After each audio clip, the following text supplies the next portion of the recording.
A cacophony of tick-tocking resounds through the otherwise hushed clockmaker's shop.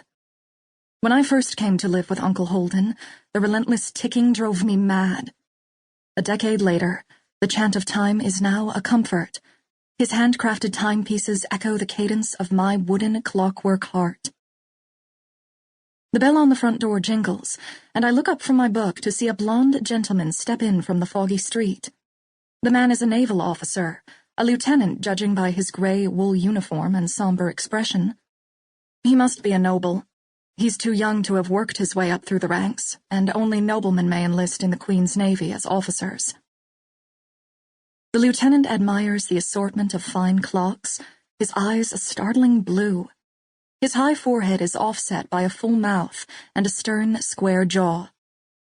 He fixates on the one clock in the shop decorated with delicate hand-painted daisies. Though his shoulders remain unerringly straight, he walks with a slight limp to the daisy clock and runs an admiring finger over the top. My lips tense. "May I help you?" The lieutenant's gaze shifts to me at the clerk's desk. "Good afternoon, miss. I'm here to pick up an order." "Name?"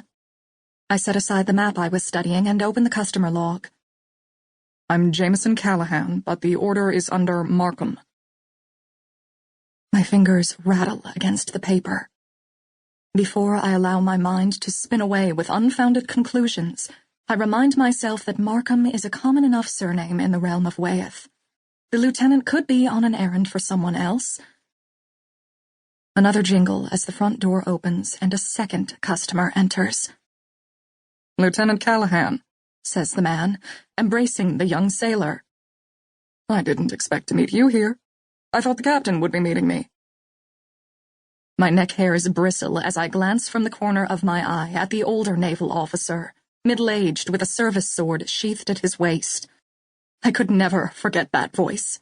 Its gut-shaking deepness is scored into my memory. A ticking booms in my ears. My clockwork heart, a device like a pocket watch that functions in place of my real heart, trips into a sprint. "The captain is overseeing the arrival of the first prisoners," the lieutenant explains. "He asked that you forgive his absence, sir." "All is forgiven," says Governor Killian Markham.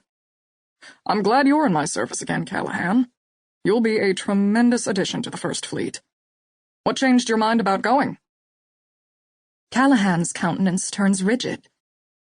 "My father and I had a disagreement in which he disavowed me of my inheritance. He was within his bounds."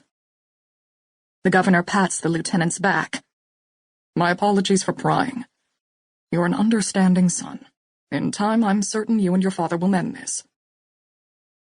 Hidden under my clothes, the regulator for my clock heart chimes a warning to calm down.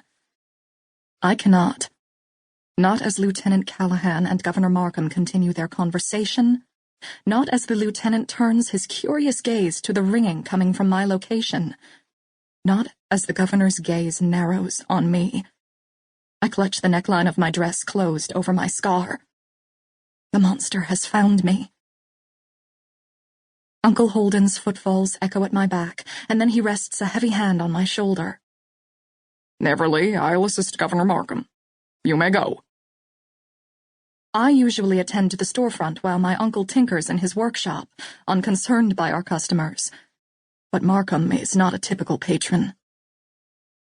The governor crosses to the desk, a flintlock pistol as well as his rapier at his waist. His boots have been shined to a polish, by a servant, no doubt, and his dress coat fits his trim chest and waist impeccably, his silk neckerchief matching his wolfish gray eyes. The noisy clocks in the shop drum louder. I wait for him to recognize me, to picture me as the raven-haired 7-year-old girl I was when we met a decade ago. Uncle Holden squeezes my shoulder, a command to flee. But Markham does not recognize me. Why would he? He thinks I'm dead.